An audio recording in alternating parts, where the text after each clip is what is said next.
Доброе утро. На календаре 13 января. Сегодня четверг. И вновь вместе с вами в этой студии мы встречаем утро нового дня. Это «Утро Якутии» на телеканалах Якутия-24, НВК Саха. И вместе с вами просыпаемся в этот замечательный, прекрасный, теплый, зимний, но теплый день. Дарья Анкехова и Павел Танин.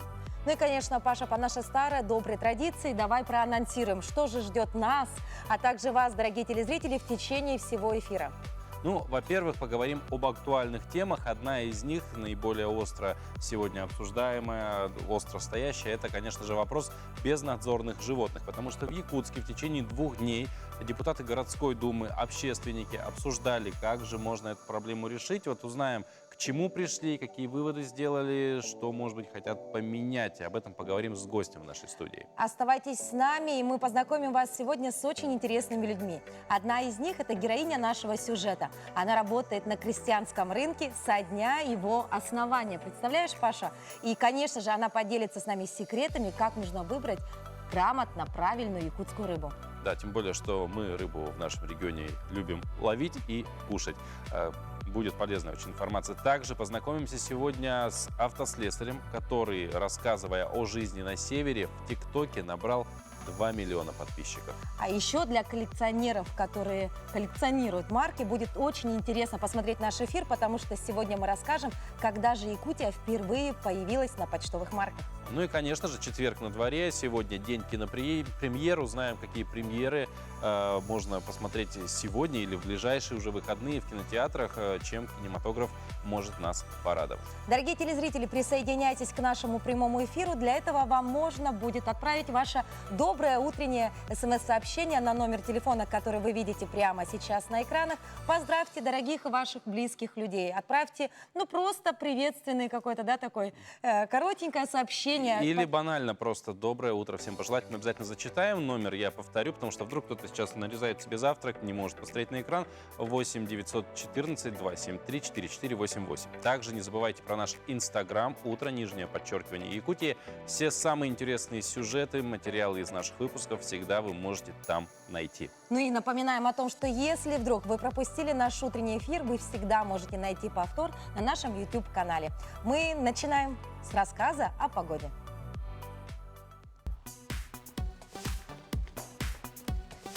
Температура воздуха на 6 часов утра в центральных районах была на отметке минус 41 градус.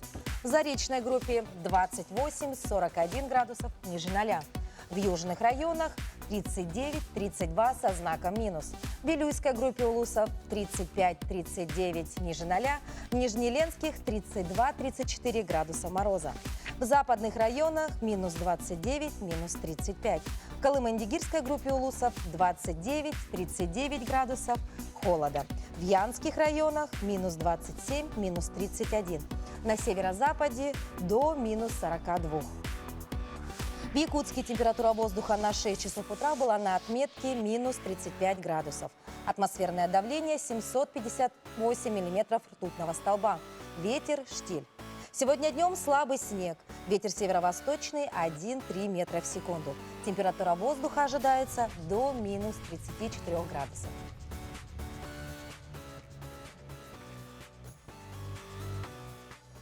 Не перестает погода радовать жителей Якутска, я считаю, потому что уже который день теплота такая стоит прекрасная, и тумана нет. Будем надеяться, что это уже мы берем курс на весну.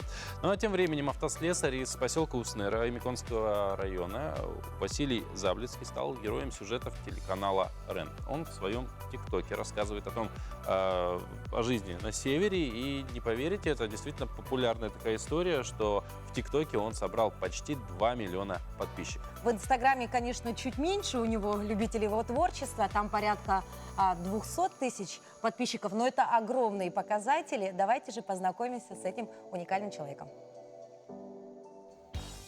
Социальная сеть TikTok с каждым днем объединяет все больше и больше людей. С его помощью кто-то ищет признания, кто-то самовыражения, а кто-то друзей и единомышленников. Для некоторых эта площадка помогает скоротать время, а кто-то узнает новое. На аккаунт Василия Зяблицкого подписано около 2 миллионов людей. Автослесарь рассказывает о жизни на севере в легкой и юмористичной манере. Желающие поехать на север, чтобы денег заработать. Трусы с собой шерстяные берите. Родом Василий из республики Алтай. В Якутию, а именно в Уснеру, приехал на заработки. Работает автослесарем-агрегатчиком. Помимо работы в составе аварийной службы, очень часто случается помогать застрявшим в снегах автомобилистам. Именно в лютые холода техника иногда не выдерживает и ломается. Об этом и был первый ролик Василия, который попал в топ. Первое видео, где мы с ребятами попали в очередную ситуацию, то есть пытался их вытащить. Вместе с ними отогревали машины в условиях. Начал выкидывать, и народу начало нравиться, зрителям. Просто решил продолжить. Человек я юморной, с самой школы у меня было прозвище Евдокимов. Потому что любил юмор. Дальше больше и в кратчайшие сроки популярность Василия начала расти. Кроме огромного количества лайков и просмотров роликов о жизни на севере, подписчики отмечают, что больше всего их подкупает харизма и подача тиктокера. А сам блогер отмечает, что на севере без юмора нельзя. Всегда на позитиве, в полном оптимизме. Идем только вперед. Никаких слез, никаких этого. Одна наша большая гаражная дружная семья. История Василия – это пример каждому о том, как надо любить. Любить родной край, любить дело, которым ты занимаешься. В конце концов, любить жизнь, даже когда живешь на полюсе холода. Здесь нет героев на севере, здесь все простые работяги. Сварщик, токарь, электрик. Все простые ребята, свои волшебники. Как-то в Якутии работать очень хорошо. Ну, честное слово, как мороз, хоть и увольняйся. Привет, Колян. Вот, Коль, как относишься к роликам, которые я снимаю здесь?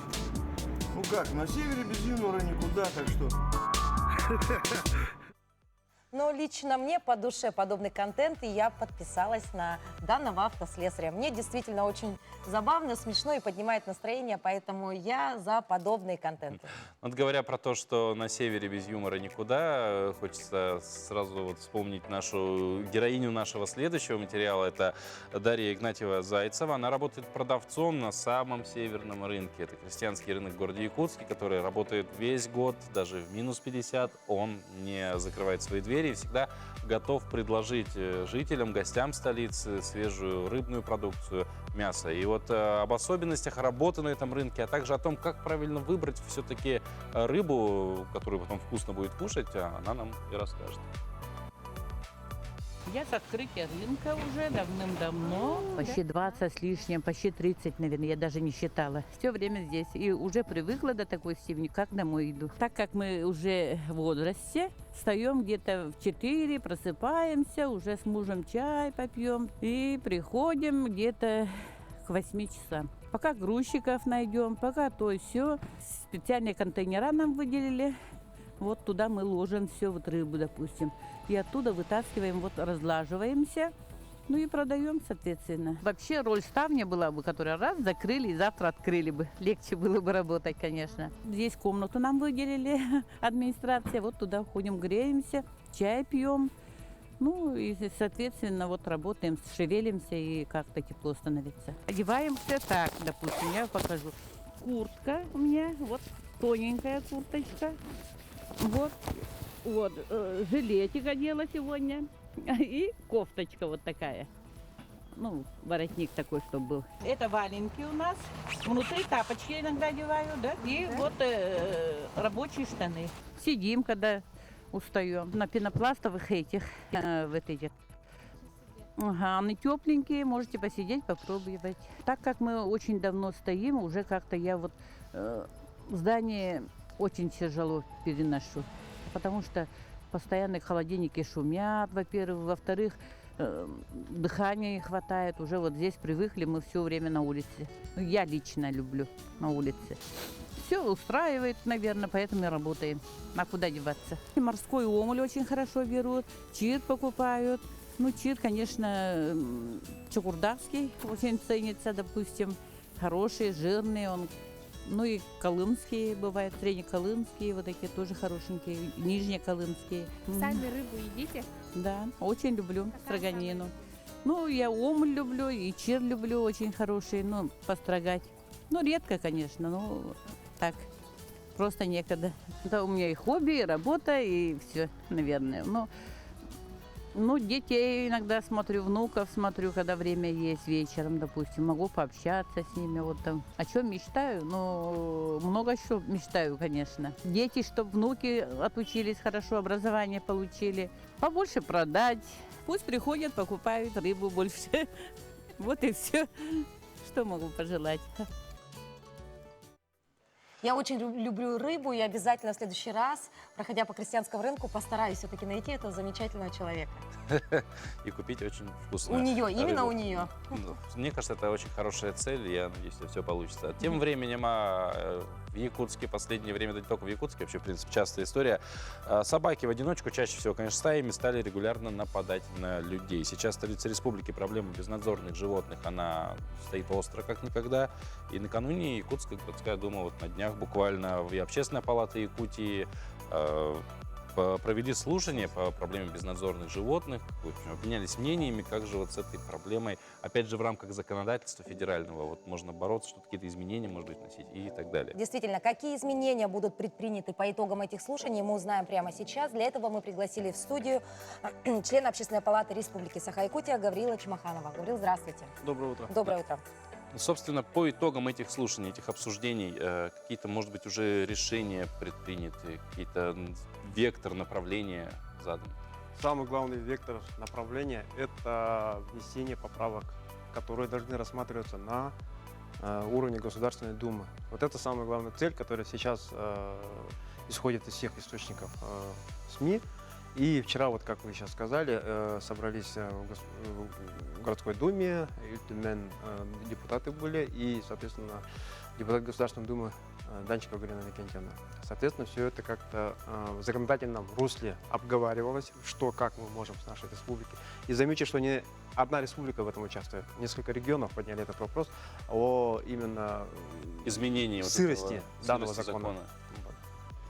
Ну что, дорогие друзья, мы сейчас должны прерваться на короткую паузу и обязательно вернемся в наш утренний эфир и продолжим говорить на эту актуальную тему по поводу безнадзорных животных. Оставайтесь с нами.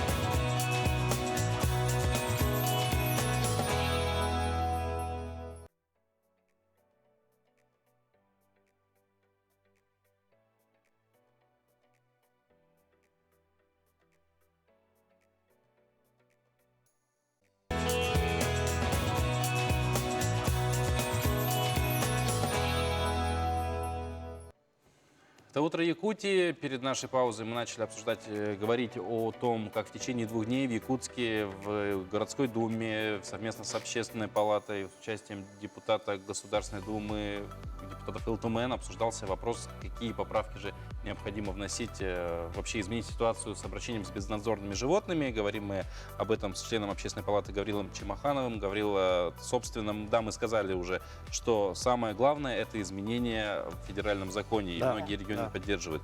Но какой позиции придерживаются у нас общественники, то есть какие конкретные изменения должны появиться? С вашей точки зрения. Ну, общественники вообще вот на Новый год, вот это вот в связи с трагедией, которая до Нового года была, мы были все озабочены буквально вот что, как делать.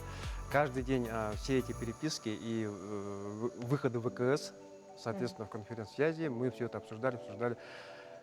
И самое главное, это то, что общественники все, рьяны в других регионах, я повторюсь, все поддерживают именно то, что у нас климатические условия чуть-чуть другие. Вот это вот обязательно должно быть отражено. Мы все говорим о сырости, а иногда не понимаем, о чем конкретно говорится в этом законе. Поэтому условия климатических, условий содержания, сами граждане, какая ответственность, вот это вот все в совокупности должно входить именно вот в поправки данного закона. Поэтому я думаю, обязательное условие поправок, это надо, чтобы на регионы все-таки обратили внимание. Сейчас же мы увидим, как опять пойдет в Госдуму и как там все это может переиначиться. Поэтому думаю, что 5 наших лоббистов, скажем так, представителей Республики Саха-Якутия должны вот этот разговор на грамотной основе как-то все это пронести до определенного результата положительного. Гаврил, ну а лично ваше мнение, какие основные действия должны быть предприняты? Ну, в Именно нашем с точки регионе, зрения, допустим. нашего Но руководство? проблема именно состоит в том, что собаки, которые у нас на самовыгуле, они отвязываются и уходят, сбиваясь в стаю. Здесь мы говорили много раз про эвтаназию, которая, соответственно, имеет в виду гуманное умерщвление тех собак, агрессивных и безнадзорных, которым, к сожалению, уже хозяина не привяжешь. Поэтому мое личное мнение, что эвтаназию надо вводить, потому что в соответствии с законодательством, которое противовес говорит, что это негуманно, по ряду других стран мы видим, что эвтаназия присутствует везде. И, соответственно, там такого нет, как у нас, что собаки, выходя на улицу, представляют какую-либо угрозу. Гаврил, а вот насчет сроков, да, это лично ваше мнение. Обратите внимание, дорогие друзья, да, то есть Гаврил сказал то, Это мое что он личное мнение. да, личное мнение свое выразил. А когда нам ждать все-таки тех самых поправок, и в ближайшее время телезрители очень сильно все переживают, и будут ли какие-то новости? Но эти аспекты, соответственно, будут приняты Государственной Думой, которые будут именно говорить о дате своего заседания, это пленарное это будет или же неочередное какое-то экстренное. Поэтому мы будем следить за развитием всех событий и на короткой связи с Галиной Никитиной Данчиковой и другими депутатами мы будем обязательно все это освещать через средства массовой информации. Гаврил, ну, надеюсь, что будут приняты вот поправки, которые нам нужны. Вся Что Якутия на это в надеется. конечном счете, да, все будет так, как лучшим образом сложится. Гаврил, спасибо большое, что пришли в эту Спасибо студию вам. сегодня. Хорошего вам дня. Ну а прямо сейчас наши коллеги из информационной службы расскажут о последних новостях в республике и за ее пределами.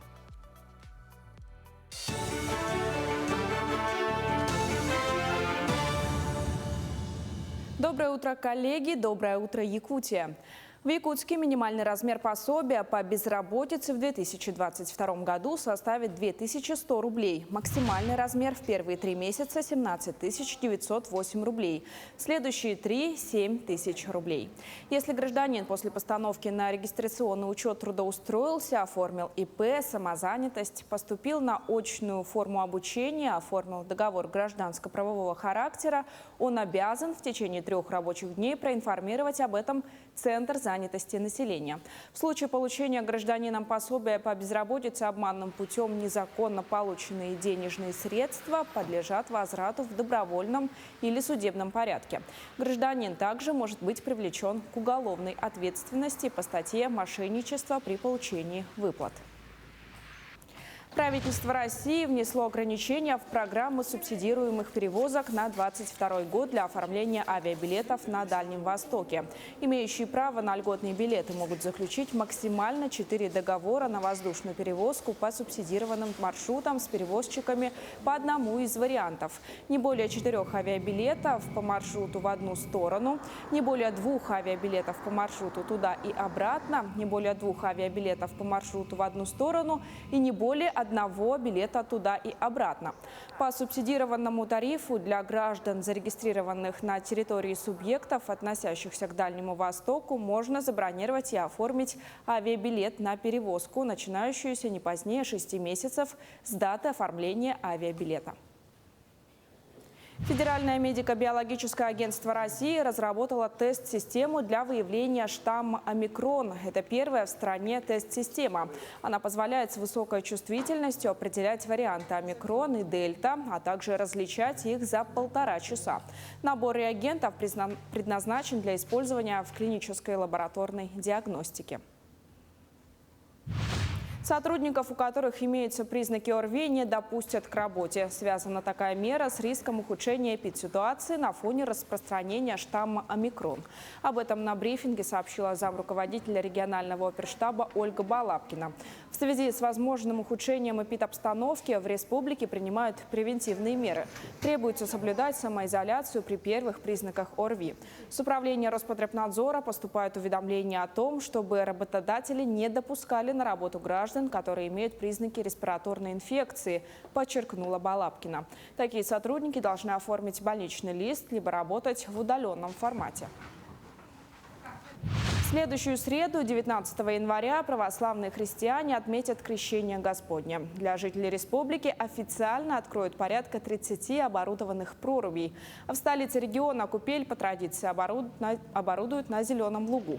За безопасность купающихся будут отвечать спасатели, сотрудники полиции и скорой помощи. Специалисты напоминают о необходимости соблюдать правила безопасности и проводить крещенские обряды только в оборудованных и предназначенных для этого местах. Основные работы начнутся 17 января, когда будет развертываться Крещенский городок, когда будет выпиливаться сама Крещенская купель, значит, в общем, устанавливается часовня, прокладывается электричество и так далее, и так далее. Само купание начнется после освящения. Владыка обычно начинает освещать в 13:00, бывает иногда чуть позже, там зависит уже не от нас. И сразу после этого желающие могут окунуться в наши прекрасные теплые воды.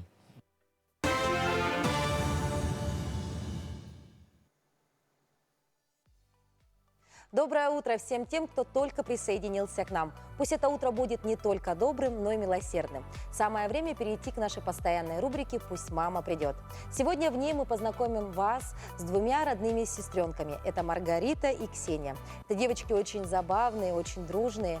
По воле судьбы они оказались в детском учреждении, но они очень хотят найти свою семью. Знакомьтесь, сестры Маргарита и Ксения. Ксюше 7 лет, девочка спокойная, послушная, очень любит заниматься на занятиях, внимательно слушает и старается самостоятельно выполнять задания. Очень трудолюбивая, никогда не оказывает помощи, всегда любит дежурить. Я люблю лепить, помогать, накрывать, полы мыть, пылесосить, пыль вытирать. Я хочу стать доктором. Доктором? А детским доктором или взрослым? Взрослым. Ксения – девочка очень аккуратная. Позанимавшись, она всегда все убирает самостоятельно, оставляя в чистоте и порядке свое место.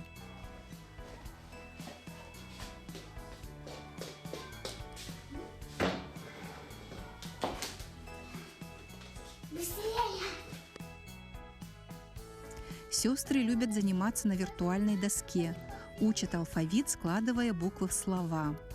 9-летняя Маргарита сама и с большим удовольствием делает уроки. Маргарита у нас очень счастливая девочка, активная, любит рисовать, читать очень сильно любит. Что еще она? В общении с детьми очень вежливая, активная, ко взрослым тоже тянется.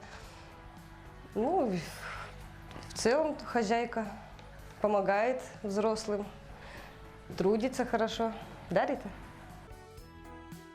Рита, тебе 9 лет, а ты думала, когда станешь большой, кем ты будешь? Швеей. Ты будешь швеей? Да. А что бы ты хотела шить? Платье. Мы очень надеемся, что Маргарита и Ксения обретут семью.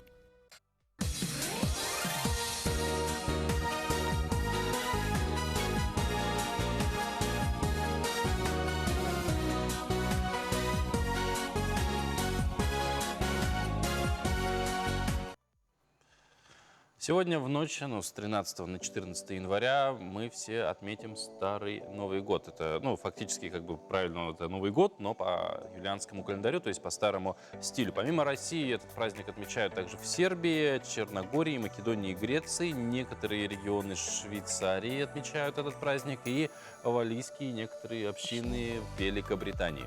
Также продолжают отмечать этот замечательный праздник жители бывших советских республик, такие как Беларусь, Украина, Грузия, Молдавия, Армения, Казахстан, Киргизия, Азербайджан и Узбекистан. Да, в день Старого Нового года издревле было принято готовить богатый праздничный стол. После люди выходили на улицу, пели песни, а новогодний праздник всегда сопровождался гуляниями и каледованием. Девушки в этот праздник гадали на судьбу и женихов. Считалось, что гадания в ночь с 13 на 14 января самые правдивые. И именно в это время можно увидеть во сне имя своего будущего супруга или узнать какую-то информацию о нем. После полуночи 14 января наступает Васильев день. Это праздник земледелия, который связывали с будущим урожаем. Дети ходили к соседям, посевали их дома зерном. Люди верили, что такой обряд привлечет хороший достаток и урожай уже непосредственно летом. Современный Старый Новый год принято праздновать так же, как и новогоднюю ночь. Считается, что ты не успел сделать в Новый год, нужно успеть сделать сегодня. Вот. Ну, кстати, в советское время очень было популярным отправлять в новогодние праздники открыточки друг другу. Действительно. Это целая была история, такие классные художественные решения, что интересно. Да, у меня дома даже есть стопка тех самых открыток, и самая главная традиция была их сохранять. Да, но сейчас традиция немножко, конечно, уходит. Сейчас старые советские открытки с Новым годом являются лишь предметом коллекционирования. И вот на днях сейчас в ДК Кулаковского в Якутске проходит как раз-таки выставка вот этих ретро-открыток. И Ирина Григорьева подробнее расскажет о них. Светлые, добрые и очень душевные. В ДК имени Кулаковского проходит интересная выставка филокартистов, посвященная новогодним открыткам. Здесь представлены работы известных художников, а также черно-белые фотооткрытки советских времен. Ностальгия по прошлому вызвала большой интерес. Организаторы отмечают, что в этом году выставку посетило более 12 тысяч человек. Каждый посетитель мимо не проходит. Все смотрят, удивляются, фотографируются. Первые новогодние открытки в России появились в 1897 году. Рассвет советской новогодней открытки перешелся на 60-е. Медвежата, зайчики, снегурочки – герои открыток, нарисованных Каневским, Зарубиным, Четвериковым. В СССР не было ни одного человека, который хотя бы раз в жизни не получал на Новый год такие открытки. Первая открытка Владимира Зарубина с веселыми героями вышла в свет в 1962 году, а их общий тираж составил более 1,5 миллиона экземпляров. Вот такие открытки были очень популярны в советское время. Их дарили, коллекционировали и экспонировали на выставках. Для филокартиста Георгия Иванова открытки Зарубина особые, ведь они погружают его в детство. Предновогодняя суета, самодельный мешочек с конфетами, зашитый открыткой. Главное – теплые воспоминания. Когда смотришь такой сказочный мир, попадаешь, и такое предвкушение чего-то чудесного, и такие они, и картинка, работа Зарубина, так они какие-то живые. Теперь каждая открытка в его фотоальбоме – особая глава. Здесь не только история одной страны, а целой эпохи. Всесоюзные стройки, развитие спорта, сюжеты, пропагандирующие крепкую советскую семью и другие приметы того времени. Особая гордость в его богатом архиве – лимитированные германские и американские открытки.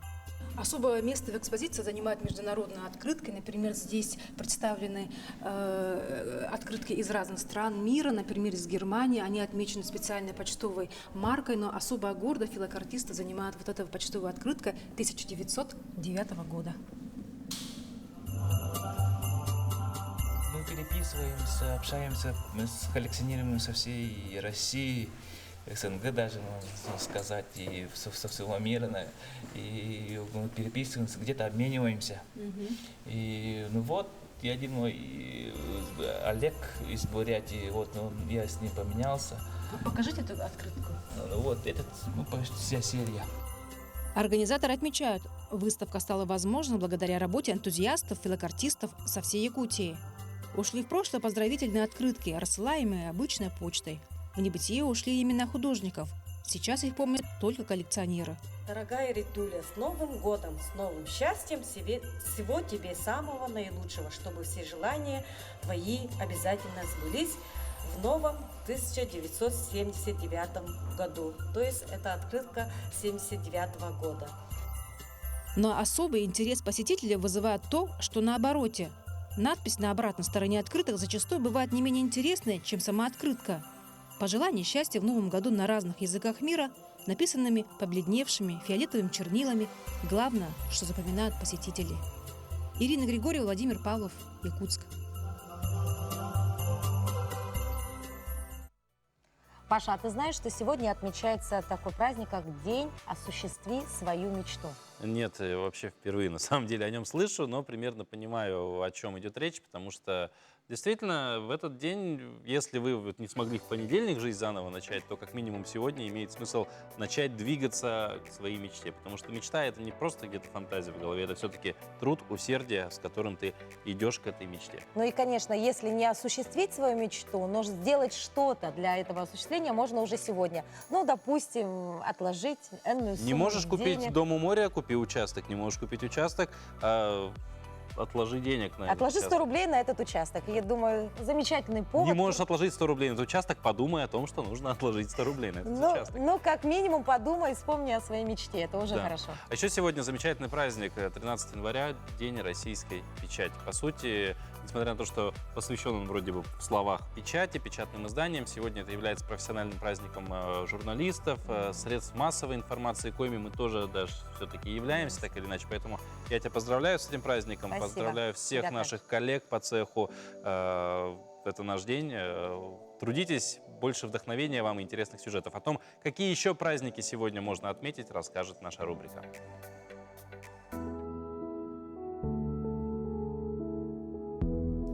На календаре 13 января. Сегодня отмечают День российской печати, День общественного радиовещания, День «Осуществи свою мечту». По народному календарю сегодня отмечают Васильев вечер. В этот день принято собираться всей семьей за праздничным столом, ходить друг к другу в гости и приносить угощения. В некоторых домах можно увидеть дедух – это сноп колосьев, который ставят на самое видное место. Его считают символом урожая, благополучия и процветания. В селах после захода солнца молодежь собирается в компании и идет щедровать. Они поют обрядовые песни, в которых прославляют хозяев домов. За это их вознаграждают деньгами и угощениями. Васильев вечер запрещается давать деньги в долг. События в этот день. В Москве вышел первый номер газеты «Ведомости». Это была первая в России газета. В 1992 году в честь этого события был учрежден День российской печати. В Москве вышел в печать первый номер литературной газеты. Поступила в обращение первая российская почтовая марка. В России начала работу служба погоды. Геофизическая обсерватория Санкт-Петербурга стала выпускать ежедневный бюллетень с прогнозами. В России на смену рекрутской системы пришла всеобщая воинская повинность. Постановлением Совнаркома СССР учреждена степень кандидата наук. В этот день закончился легендарный дрейф ледокольного парохода «Георгий Седов» во льдах Арктики. Компания ВМО начала выпускать фрисби. В этот день родились Николай Бекетов, российский ученый, физико-химик, академик. Александр Ланжерон, русский военачальник французского происхождения. Елизавета Алексеевна, русская императрица, супруга Александра I. Вильгельм Вин, немецкий ученый, физик, лауреат Нобелевской премии по физике. Василий Шульгин, русский политический деятель, монархист, публицист. Василий Ванин, советский актер театра и кино, народный артист СССР, лауреат 3 сталинских премий. Лев Кулешов, советский кинорежиссер, актер, идеолог советского кино, народный артист РСФСР. Аркадий Вайнер, российский и советский писатель, драматург и сценарист. Алексей Глызин, популярный советский и российский певец, заслуженный артист Российской Федерации. Ирина Апексимова, российская актриса театра и кино, режиссер, певица, телеведущая. Орландо Блум, британский актер. Именины сегодня отмечают Петр, Михаил, Мелания.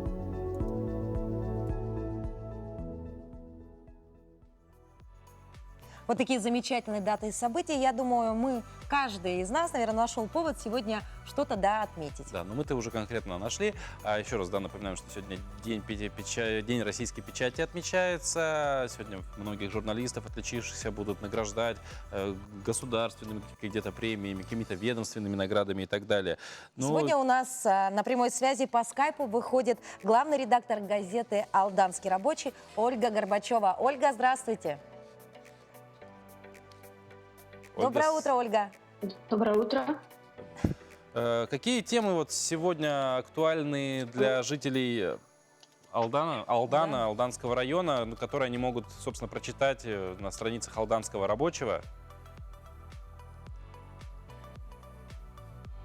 Ну, конечно же, это темы здоровья и социальной сферы, образования, культурной жизни района. Наших читателей интересует реализация национальных проектов и республиканских программ. Это переселение из ветхого аварийного жилья, благоустройства. Мы стараемся поддерживать связь с производственными предприятиями района, общественными объединениями. В сотрудничестве с Алданским историко-краеведческим музеем ведем рубрику «К столетию республики» и Алдана, юбилей которого мы будем отмечать в следующем году. В общем, рассказываем обо всем том, что может удовлетворить запросы наших подписчиков. Ольга, а вообще, насколько актуальны сегодня печатные издания в Алдане? Ну, более популярны, скажем так, чем печатная пресса. Расскажите, пожалуйста, о коллективе своем. Охота ли сегодня молодежь идет именно в печатную журналистику? Над выпуском нашей газеты сегодня трудится 6 человек. Это 3 технических и 3 творческих сотрудника. Все активные, позитивные, творческие люди, профессионалы, которые уже не 1 год работают в редакции и сохраняют не только лучшие традиции нашей газеты, но и умеют творчески перестраиваться в новых условиях работы. Конечно, мы, как и другие, наверное, районные редакции, испытываем нехватку в кадрах. Молодежь сегодня, к сожалению, не спешит идти на работу в районные редакции. Она более прагматичная, наверное, сегодня. И одним только творчеством и патриотизмом, любовью к профессии ее в районных редакциях не удержать. Скажем так, если каждое лето раньше приезжали стажироваться на практику студенты, то сегодня такого нет. Хотя районные редакции всегда были, скажем, хорошей площадкой стартовой для начинающих журналистов, которые вот сегодня работают и в пресс-службах предприятий, и в других изданиях за пределами республики. Ну а вообще, Ольга, сегодня мы знаем, что буквально в прошлом году Алданский рабочий открыл свою площадку в интернет. Вот расскажите, насколько популярно стало это нововведение среди ваших жителей?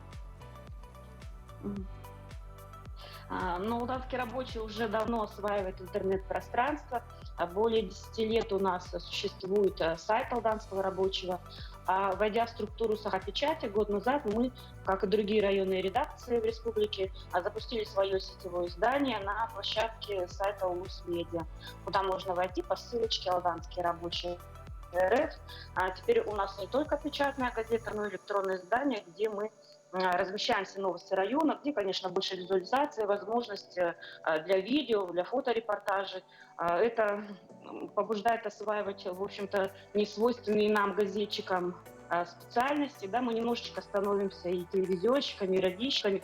Конечно, только учимся, но надеемся, что наше сетевое издание сможет привлечь свою аудиторию постоянную. Конечно,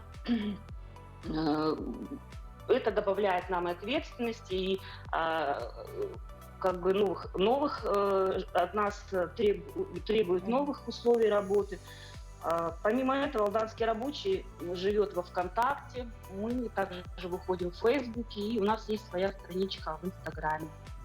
Ну, вот, сегодня такой часто можно услышать мнение, да, что интернет все-таки немного, ну, скажем так, угнетает печатные издания. Как вы думаете, так ли это на самом деле, или все-таки наоборот, он дает какой-то стимул развиваться? Опять же, как вы сказали, вы начали осваивать новые для себя направления, видеосъемку, фотографию, опять же. То есть все-таки, может быть, это наоборот катализатор дальнейшего развития?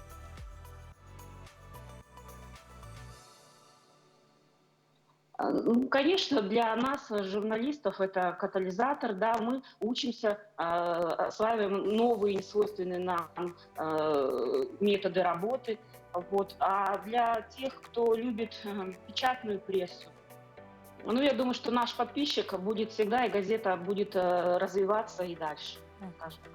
Ольга, ну мы поздравляем всех сотрудников Алданского рабочего с профессиональным праздником. Мы желаем вам успехов, творческих идей и, конечно же, благодарных подписчиков. Ну и вам слово, теперь поздравьте всех коллег.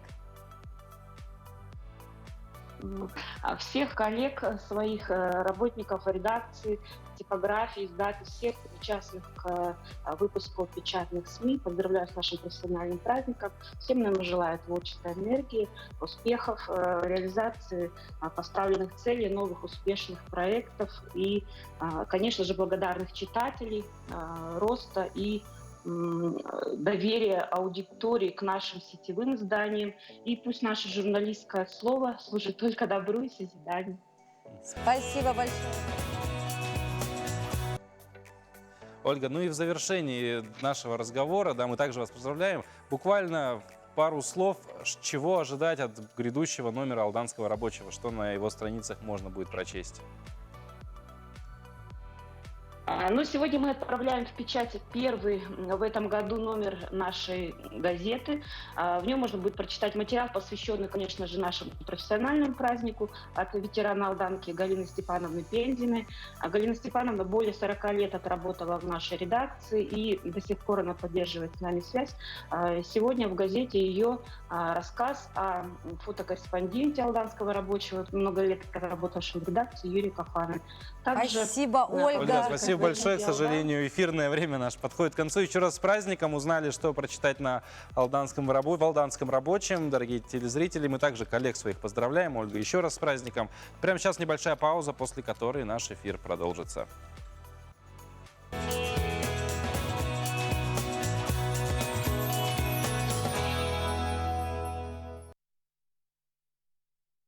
С праздником вас!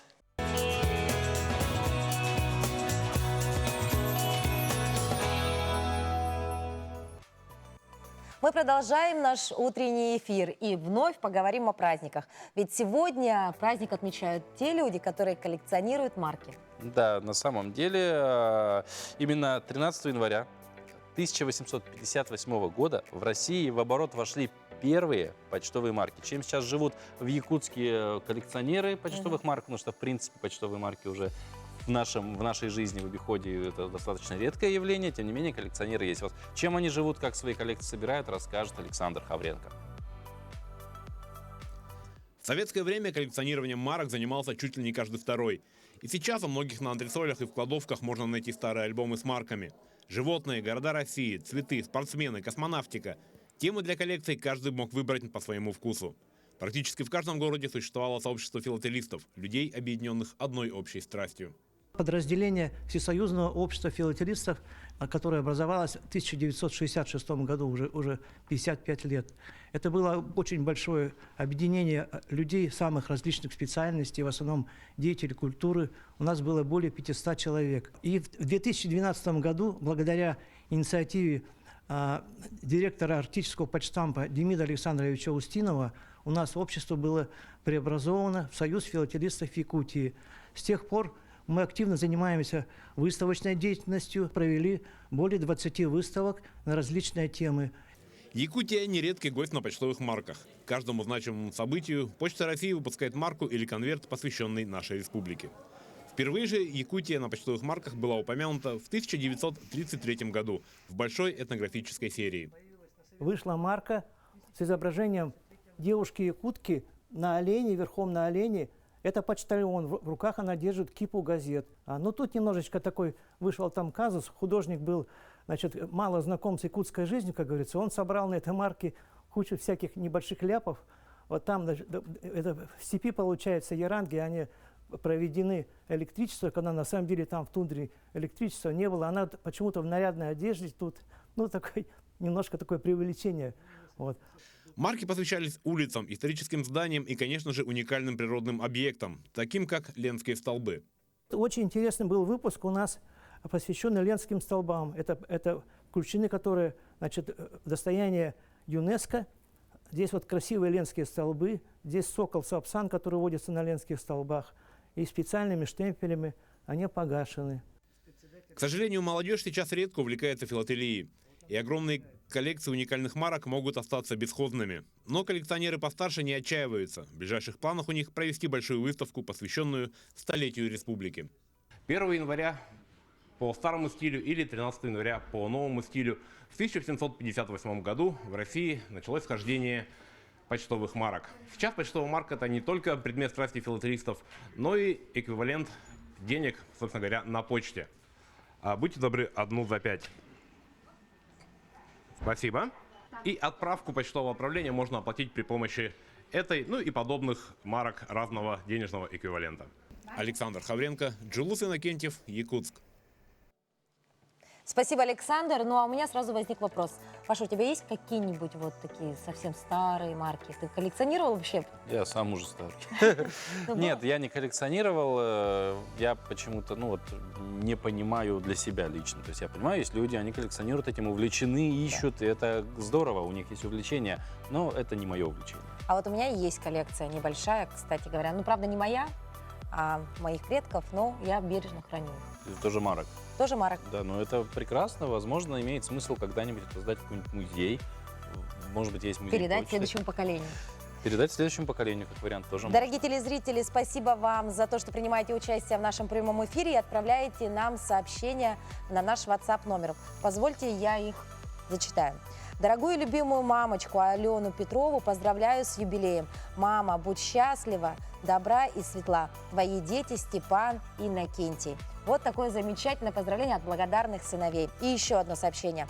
Город мирный, просыпайся. Всем доброго утра и хорошего настроения. От некого Петра. Вот такой Петр есть в городе Мирном. И это тоже здорово. Который просто хочет, чтобы у всех день хорошо прошел, и мы тоже поддерживаем его в этом стремлении. Ну а прямо сейчас, чтобы день хорошо начался, нужно, как говорится, знать, с чего он начинается. Поэтому коллеги наши из информационной службы готовы рассказать о последних новостях.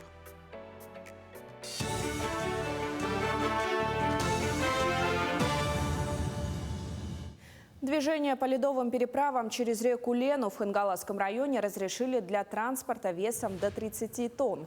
Это автозимники по направлению Покровск-Жемкон и Махсоголовка-Чекацы. Контроль за движением автотранспорта возложен на ГИБДД по району, Хангаласское отделение ГИМС и административную комиссию, сообщил глава района Олег Иринеев. Водители призывают не превышать допустимую грузоподъемность и соблюдать требования дорожных знаков. Между тем, толщина льда на основных реках республики по большей части меньше нормы. Как сообщает Якутское управление гидрометеослужбы, толщина льда на реках Якутии преимущественно меньше нормы на 5-40 сантиметров. Исключение составили река Алдан у гидропоста Крест-Хальджай, нижнее течение реки Индигирки и участок реки Колымы Зырянка-Среднеколымск, где толщина льда на 6-28 сантиметров больше нормы. Отмечается, что прирост толщины льда за декаду составляет от 5 до 15 сантиметров. А на реке Лени у гидропоста Сангары в пределах Кобяйского района 28 сантиметров. Таяние вечной мерзлоты может в ближайшие 30 лет обойтись экономике России в 422 миллиарда рублей. Выводы исследователей опубликовал научный журнал. Российская Арктика отличается от других регионов высоким уровнем урбанизации и индустриализации. Поэтому деградация вечной мерзлоты особенно сильно затронет инфраструктуру российского Заполярья, из-за чего стоимость ее поддержания вырастет до отметки в 422 миллиарда рублей при текущем уровне застройки, приводится текст исследования. При этом дальнейшее развитие дорог и трубопроводов повысит этот показатель до 865 миллиардов. Климатологи считают, что около трети вечной мерзлоты, расположенной на юге Сибири и Аляски, исчезнет уже к концу этого столетия. Международный терминал аэропорта столицы республики должны реконструировать до 2024 года. Об этом заявил Айсен Николаев на рассмотрении предварительных итогов финансово-хозяйственной деятельности акционерного общества. На совещании основным достижением глава региона назвал завершение реконструкции аэродрома. Работы на участке длиной 625 метров закончили 17 августа. По словам гендиректора аэропорта Сергея Игнатенко, кроме взлетно-посадочной полосы, ремонт проводили практически в каждом объекте комплекса. Как отметил Айсен Николаев, в 2024 году в Якутске могут пройти международные спортивные игры «Дети Азии». До тех пор международный терминал должен быть построен. Сильнейших в русских шашках среди юношей выявляют в Якутске. В Республиканском шахматно-шашечном центре идет первенство Якутии. Приехали более 130 участников из 11 районов. Соревнования проходят в 5 возрастных группах по швейцарской системе, согласно которой победу празднует тот участник, который набрал наибольшее количество очков по сумме проведенных встреч. Это первенство республики, самый важный турнир для наших детей. Из этого турнира формируется сборная команда нашей республики и проводится отбор на выезд в первенствах России. Наши дети хорошо выступают не только в стране, в России, но и в Европе, в мире. Они показывают хорошие результаты. Даже достигало, что наши дети завоевали до 200 медалей за год. У меня к этому часу вся информация. Коллеги, передаю вам слово.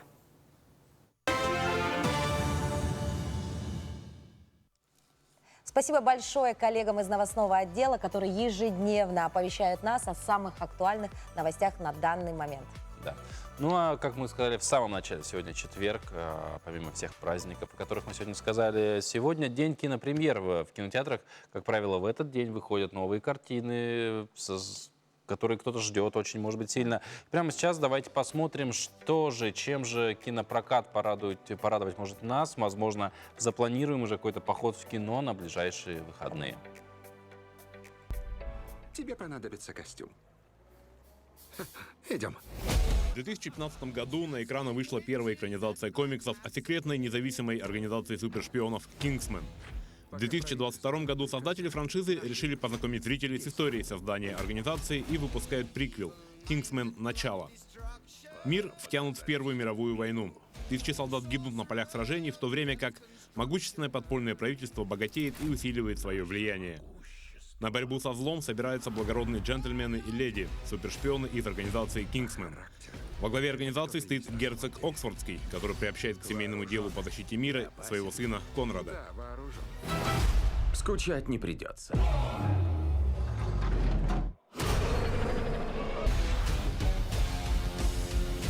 Ты украл робота из лаборатории времени? Ари, это Беттани, она мой друг. Приятно познакомиться, Беттани. У подростка Ноа не так много друзей, и все свободное время он проводит, играя в компьютерные игры.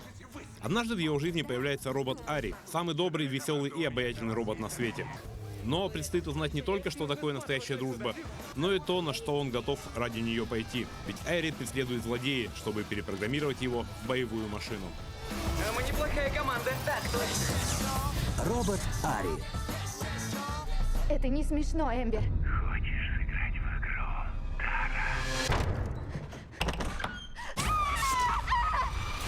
Спустя 25 лет после серии жестоких убийств, потрясших тихий городок Вудсбро, очередной маньяк в черном капюшоне и маске Крика начинает преследовать группу подростков, раскрывая опасные секреты прошлого. На помощь приходят те, кто уже сталкивался с маньяком, знают его повадки и привычки. Новые и старые жертвы пытаются обезвредить маньяка в маске, а заодно и разгадать его мотивы. Здравствуй, Сидни. Какая честь для меня.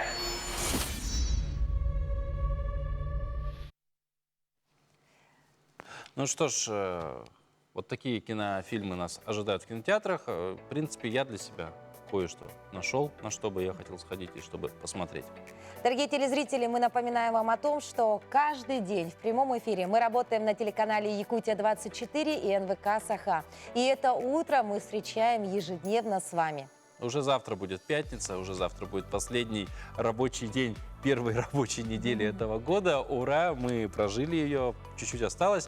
Ну и, конечно же, еще раз сегодня хотелось бы поздравить всех наших коллег, работников средств массовой информации, типографии, издательств, всех тех, кто связан со средствами массовой информации, с профессиональным праздником, пожелать творческих успехов, больше креативных идей, больше развития и, конечно же, всегда оставаться такими же беспристрастными и честными в момент освещения важных для нас, для общества проблем. Ну а с вами мы увидимся уже завтра в это же время на этих же телеканалах. С вами вновь будем мы, Дарья Анкехова и Павел Танин. Всегда с вами «Утро Якутии». И не забываем о том, что повтор нашей программы всегда есть на YouTube-канале. Ну а свои идеи и предложения пишите нам на Instagram-странице. До новых встреч!